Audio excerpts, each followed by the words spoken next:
Oh, sabi ni ano, Yussi Claire Castro, eh, 'di ba kasi sabi ni Amy Marcos, ah, concerned daw siya sa kapatid niya kasi nga may sakit, may sakit, no?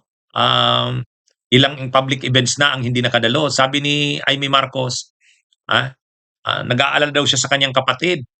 Kaya lang daw wala daw kasing talagang totoong nag-aalaga sa Malacanang. Lahat daw may mga agenda. Oh, lahat daw ng nakapaligid may agenda. Hindi naman daw talaga yung concerned kay PBBM, sabi ni Amy Marcos. Yang mga yan daw na nakapaligid, hindi daw yung concerned sa health, sa kalusugan ng presidente, sa kapatid niya. Oh. Pero sabi naman ni Yussi Claire Castro, plastic yan. Kung to talagang concerned ka sa tao, hindi ganyan. Oh, parang sinabi rin ni Yussi Claire Castro na kung talagang concerned ka, bakit mo hindi sinusuportahan ang administrasyon ng kapatid mo? Siya pa nga ang naninira. Eh di ba ang haba-haba ng speech niya doon sa rally ng iglesia? Sinisiraan niya yung kapatid niya, in-expose niya ito na nagdodroga. Kaya sabi ni ni Yussi Claire Castro, plastic 'yan.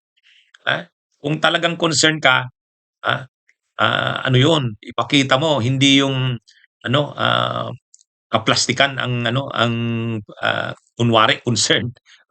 'Yan ang mga bira ni Yussi Claire Castro kay Amy Marcos.